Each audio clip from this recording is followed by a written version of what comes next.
Global Inspiration is extending its warmest greetings during this Yuletide season. Merry Christmas and Happy New Year to everyone.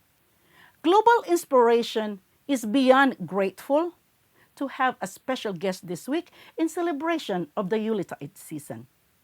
We are humbled and yet elated to have the Executive Director of Domestic Abuse Intervention Services. She is Shannon Barry. She has been the Executive Director for 15 years, but is in the field of domestic violence and prevention for 15 years.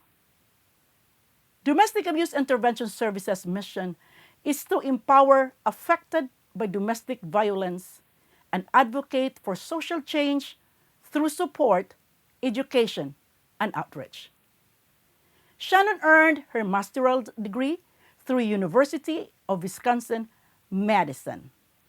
During her leadership, she was the catalyst for building the new DAIS shelter and expanded programs. Sharon received numerous awards being a warrior in relation to domestic abuse. What drives Shannon to be in the world of domestic abuse prevention and intervention?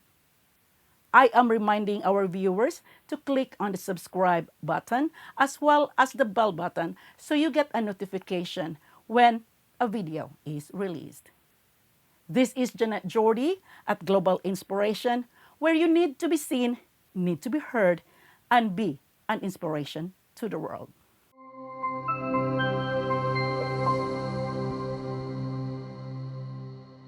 Friends, let's welcome to the show the smart, the ambitious, the warrior with a gold heart, Shannon Barry. Welcome to the show, Shannon. Thank you so much. That's a very humbling introduction. I so appreciate your generosity in inviting me to be on your show. I have watched your other episodes, and there's so many incredibly inspiring, wonderful humans out there doing amazing work. And so to have that invitation and then to have you say such lovely things, thank you so much. I really appreciate being here. And hello to all of your viewers. Thank you. Thank you very much, Shannon, and I appreciate you saying yes when we invited you to be the guest in this Yuletide season. Merry Christmas and a Happy New Year.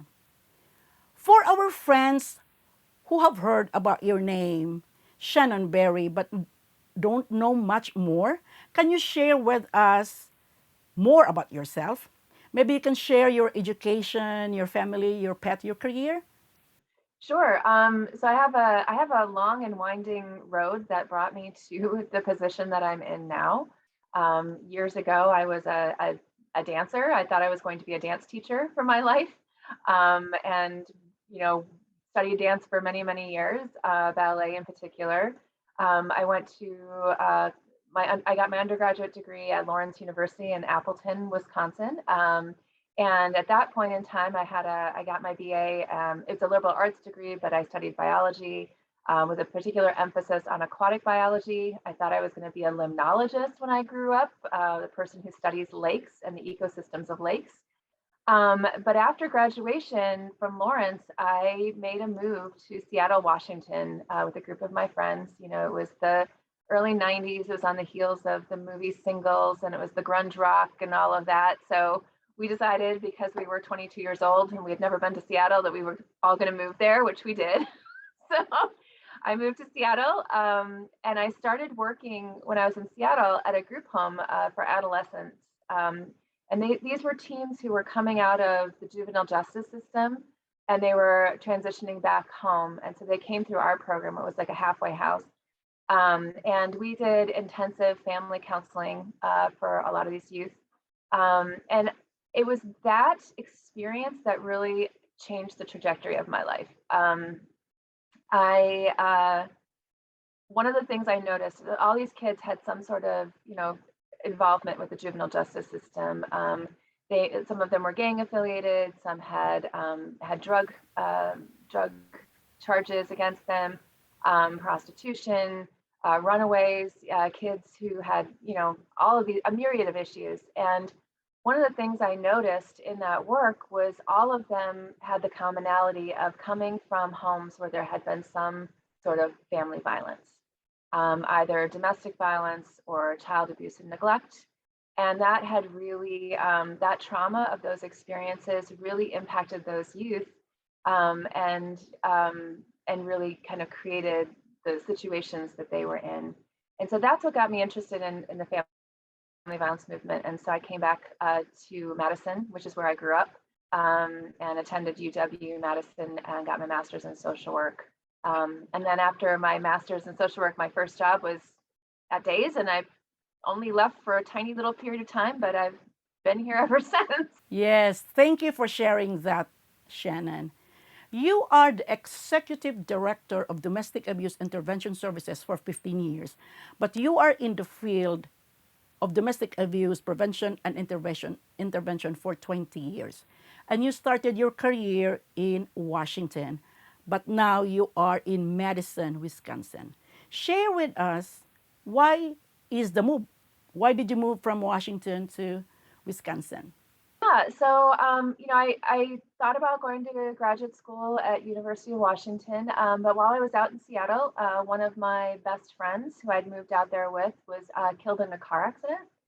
And so that moment, I really realized I wanted to be home. I wanted to be close to my family. I wanted to spend my life back in the city where I grew up and have an impact here. And so that's why I chose to come back to go to UW-Madison. And it was an amazing decision. I'm so grateful I came back. I love Madison. Madison is not perfect by any stretch of the imagination.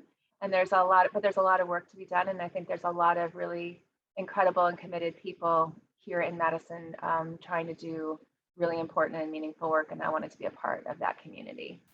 Thank you. Thank you very much, Shannon. I understand that you used to be a program coordinator for DAIS, correct? Share this journey with us, and what is DAIS all about? What does it do to the community?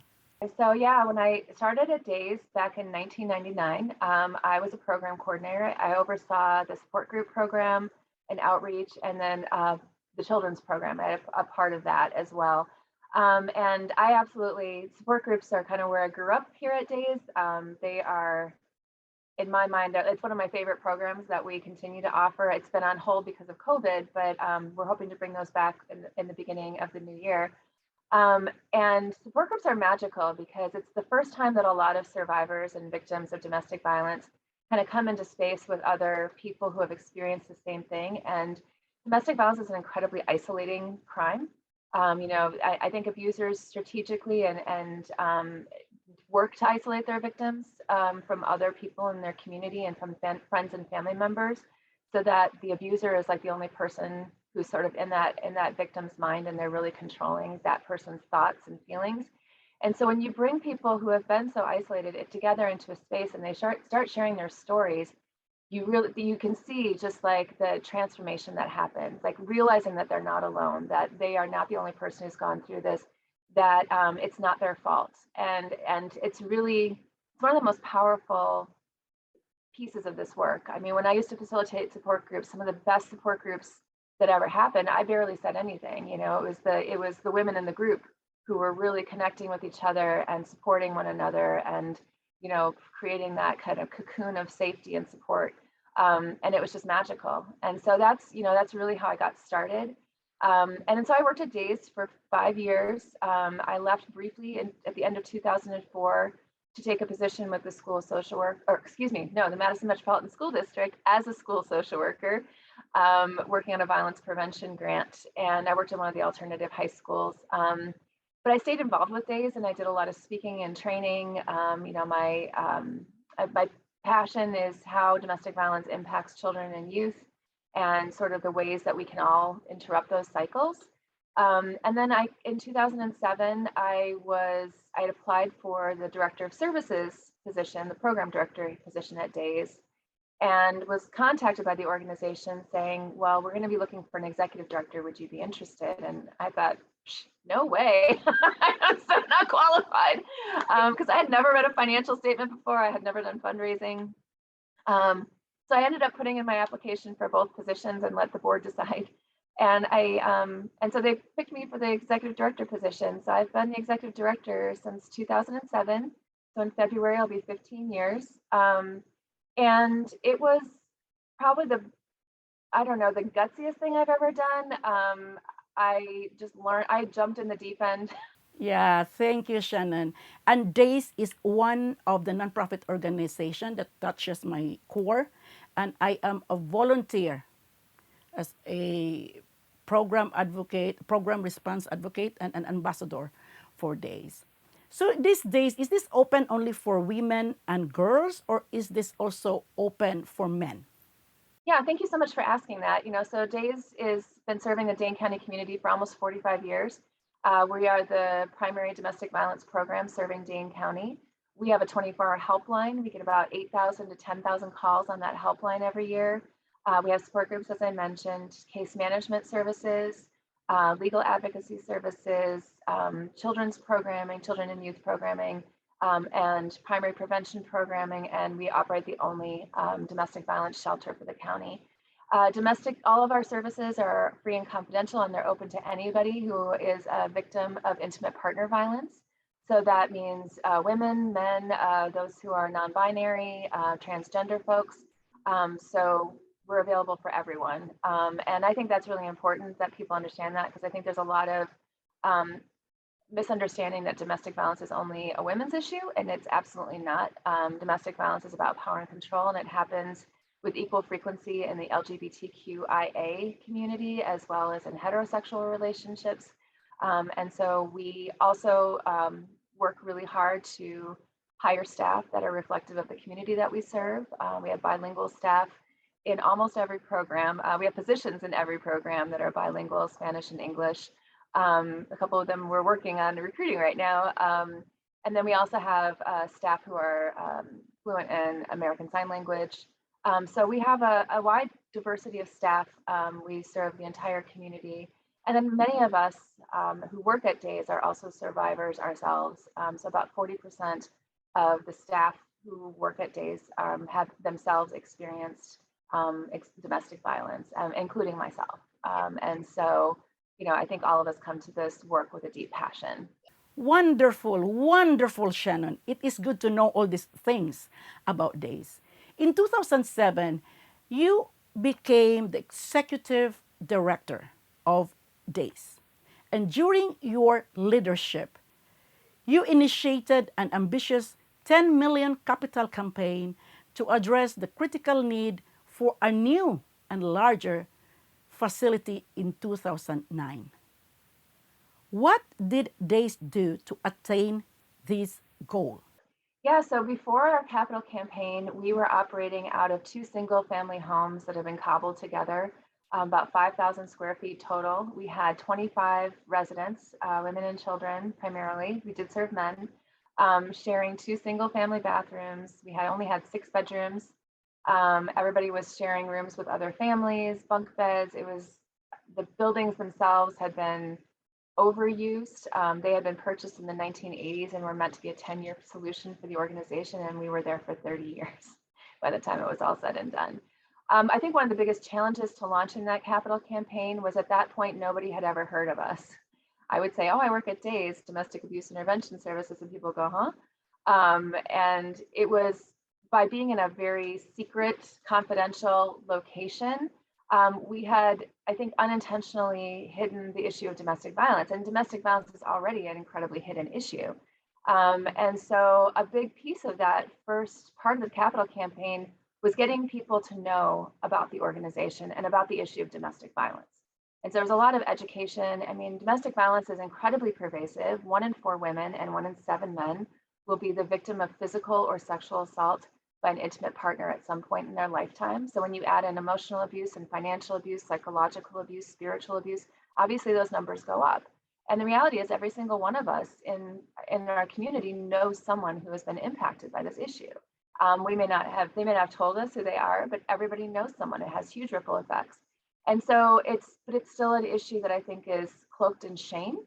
And so our big strategy was not only to talk about domestic violence and to start reducing that shame, but to also have other people in the community who were survivors tell their stories, and people had no idea. Some of the community leaders in our community who have their own experiences with domestic violence, and to really bring it out of the shadows. We also made the strategic decision to have a publicly known facility, and we did a lot of research about that. Part of what we found is that publicly known facilities are actually safer because you build them from the ground up with maximum security, and we have 24/7 security staff at our building with cameras everywhere around our building, and the community is keeping an eye out. And they keep an eye out on us, and they watch and make sure that we're being safe. So it becomes more of a community issue. The other piece of it is then it lets victims and survivors know that this community cares about them and it's not their fault. They don't have to hide in secrecy. They don't have to hide in shame. That there is a wide group of people in this community who believe strongly that victims and survivors should be cared for and should have access to services. And then, for batterers, since we moved to this location, I think we've only had maybe 2 batters who have ever shown up. When the old facility, that would happen like on a monthly basis, we'd have a batter show up. But when they attend a publicly known facility, what they're doing is they're admitting culpability for the choices that they've made to use power and control against someone in their life. And so the shame is switched around. And I feel very strongly about that. It's never the victim's fault. It's never the survivor's fault. Yeah, and thank you for sharing that. And I also want to share with the viewers that I used to be a survivor of intimate partner violence. And I have not heard of DAIS. I do it on my own. And when I heard about DAIS through my Zonta Club, I volunteered to actually do to the survivors. What can I do to the survivors? So I talked to them personally. What is their challenges, being a survivor of domestic violence. Your effort against violence prevention and intervention was recognized by different groups, nonprofit organizations, different agencies, and industries. And one of these groups is the In Business magazine. And in fact, your effort was acknowledged in 2 different years, in 2014 and 2017. Share us about this journey. Yeah, I mean, it was incredibly surprising to be notified by In Business magazine, a magazine that I admire very much. I think they do an amazing job highlighting all sorts of businesses in the community. But in 2014, they notified me that they were considering me one of the 25 most influential people in Dane County, which was astonishing.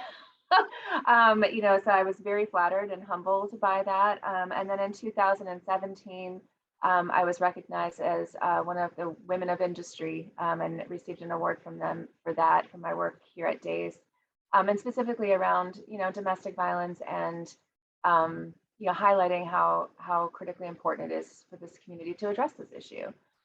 So those were both very surprising and humbling acknowledgments of the work, and I'm just very grateful for that. Yeah, thank you, thank you. As I have mentioned, your effort recognized by different agencies and groups. Can you share with us what or name 2 or 3 organizations or awards that you receive besides the In Business magazine? So the National Association of Social Workers, NASW Wisconsin, I received a Distinguished Social Worker Award from them for the South region. And then I think I've been nominated twice for the statewide award. Also incredibly humbling. I mean, NASW is an incredible organization. They do amazing work. Mark Herstead, who is their executive director, is one of the best advocates I've ever met at the policy level. He's just awesome. So to be acknowledged by my peers, I'm not technically a social worker. I have a master's in social work, but I never went through the process of getting my licensure or anything like that. But it's a field that I appreciate my colleagues who do that work, and so to have that acknowledgement was incredibly humbling. And then the Business Forum, which is another women's organization here in Dane County. I was nominated for the Athena Award. Again, incredibly humbling, especially considering all of the women who I was standing next to. that year, it was just astonishing. Like I have a deep imposter syndrome, and I kind of keep wondering why people invite me to these spaces. But you know, to be around some of those incredible women leaders, I believe Sarah Finger from the Wisconsin Women's Health Network, did I get that right? Was the winner that year, and she's another just astonishingly brilliant advocate and force of nature in the work to advance women's health in the state of Wisconsin. So amazing people to be surrounded by, and I'm always just very humbled. Yeah, yeah. You deserve all those awards, Shannon. Yes, great, great. COVID is upon us for almost 2 years, and it affected how we see the society. We do education virtually. We work from home. We pick up our food through drive-through or curbside. My question to you is, how does DAIS face these challenges having COVID upon us? So COVID, you know, so at the end of 2019, DAIS was notified that we were losing a significant funder who had been invested in our organization for 43 years. And it was about $250,000 loss for our organization. And so that was a challenge. And then that was at the end of 2019. And then 2020 came along and COVID hit. And so, you know, that was another challenge on top of those two things. You know, I think that the thing that DAIS and the DAIS staff is exceptional at is we're great in crisis, right? That's the work that we do. We do crisis intervention. And so I'm so incredibly proud of my coworkers. We all, you know, pulled together within just a couple of days and just put all these new practices and policies into place to maintain the safety of the people that we serve, and particularly our residents, because you know we have the shelter full of people, and about half of our shelter residents every year are children, and most of them are under the age of 6. So we're talking about COVID. It's a highly vulnerable population for a lot of different reasons. And so, you know, we really banded together. We went to almost all remote work except for our shelter program, case management, and legal advocacy. We had to excuse all of our volunteers from service, which was really hard because we have over 200 volunteers that really helped make this organization run. Staff started taking helpline calls at home. People were, you know, switching out the phones, and so that we didn't have any interruption in our services. The only program that we put a hold on really was our support group program. But everybody was, you know, just sleeves rolled up, and we pulled together like we always do.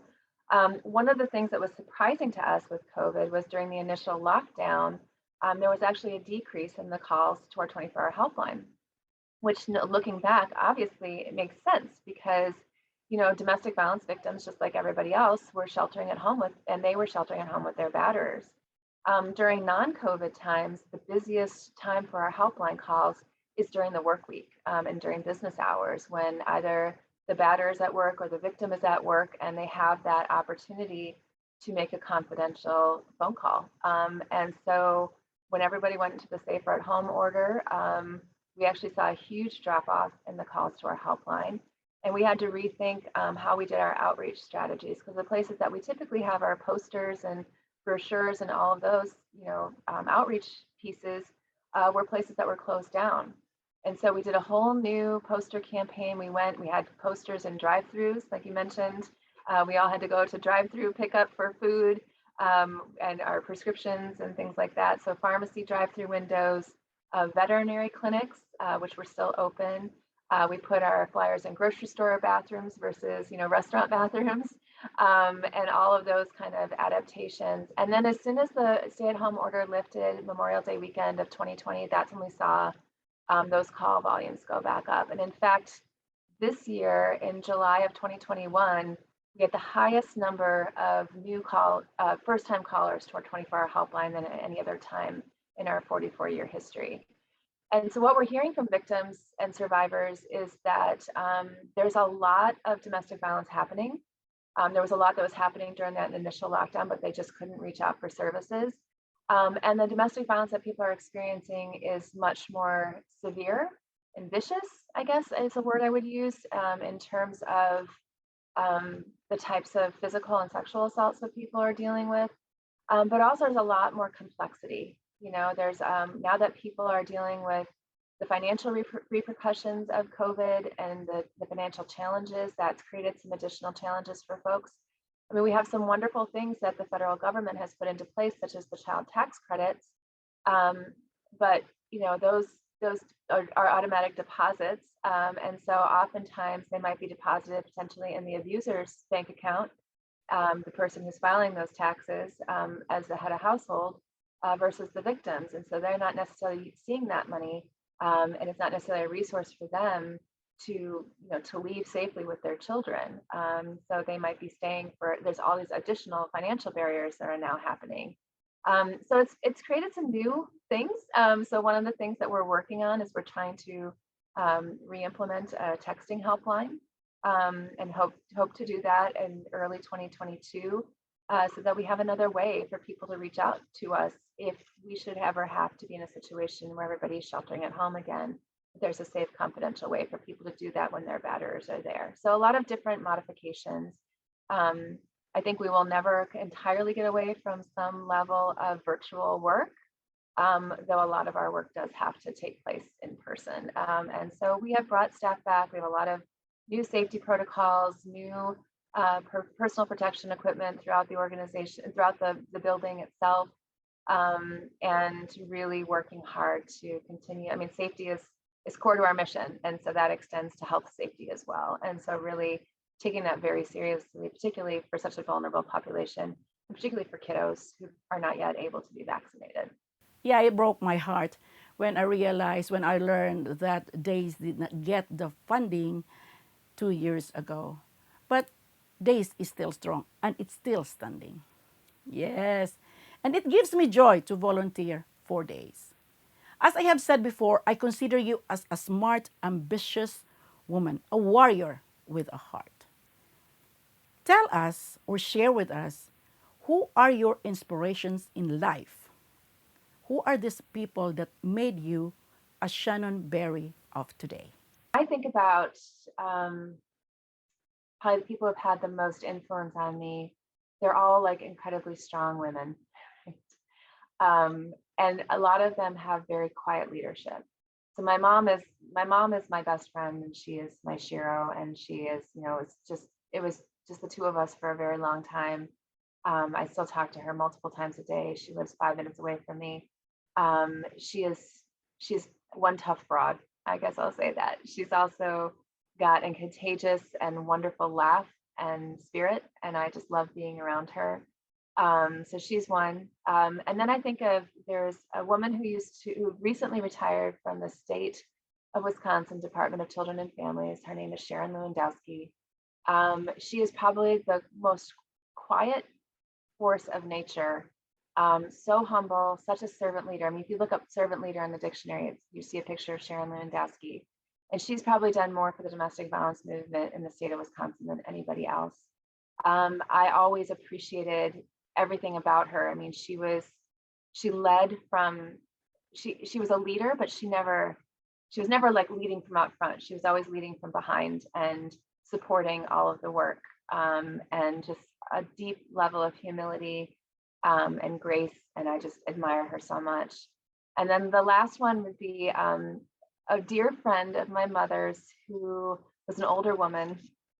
She's no longer with us. Her name was Fran Kimmy. She was Granny Franny to me ever since I was a little girl. And she had the most beautiful spirit of anybody I've ever met. Fran never said an unkind word about anyone. She was this, I don't know, nurturing. I mean, she was the embodiment of nurturing and care, but she was also really tough and really strong, and just incredibly successful professional, working in the field of education. She worked at the Department of Public Instruction for many years. And but I just always loved, I think about what would Fran Kimmy do? Yeah. And I work on that every day, right? I mean, Somebody told me, Sherry Maples, another mentor of mine who's also no longer with us, told me once that gossip is a false form of intimacy, and that's always stuck with me. But I always think about the women who lift up other women, who don't tear down other women, who lift them up, and who really live by that. And that's something I'm always working towards. I'm certainly not perfect, because we all have those moments of shallowness and smallness. But those are the women that I think about. Those really, Fran Kimmy, again, she was probably my biggest hero. Thank you for sharing these people that influenced and inspired you of who you are today. I know you are very busy. You are very preoccupied as a community leader, as a wife, as a mother, as a friend. But you need something, or you need to do something to relieve the stress, right? So what do you do to relieve your stress? Do you do yoga, cooking, gardening? In other way of asking you, what are your hobbies, Shannon? I do love to garden, flower gardens particularly. I have a extensive perennial garden. It's not as well cared for as it used to be with my daughter. She tries to help. We're working on what's a weed and what's a flower so that she can help me appropriately. So I love to garden. I love getting dirty and hot and muddy, and just being in my garden is like the most kind of zen place. I love being achy at the end of the day. I have an amazing dog who's my soulmate. And so taking long walks with my dog is another thing that really replenishes me. And I think my hope is, my plan, you also asked about 10 years from now, is my husband and I are going to be purchasing the house I grew up in next year. And so once we do that, we have more space. I plan to foster dogs and adopt a whole bunch because I love dogs. I love hiking. Cherokee Marsh is one of my, it is my sanctuary. I grew up on the north side, and it's the place I always return to. I mean, I hike in a lot of different places, but that's always the place where I feel the most connected.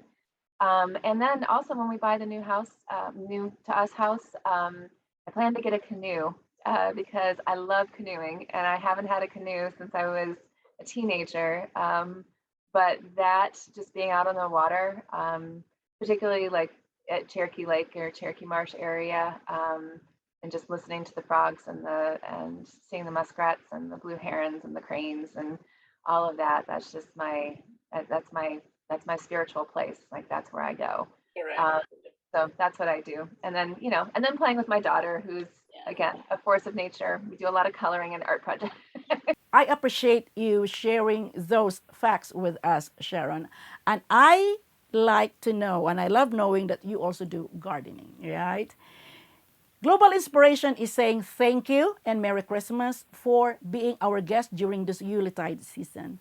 One last request, Shannon, is can you share with our viewers what are your inspirational thoughts or messages based on your life experiences?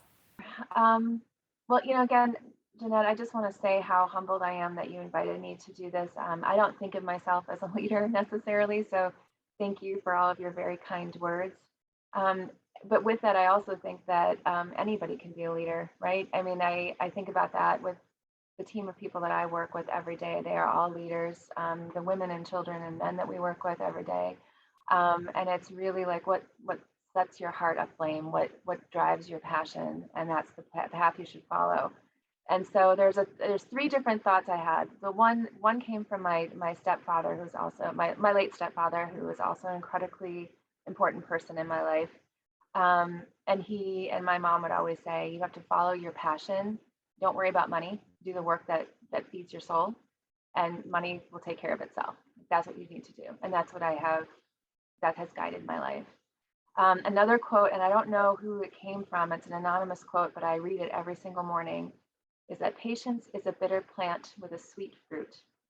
And that has always, it's been very true in my life, right? And from how I built my family to just even the capital campaign and going through that process.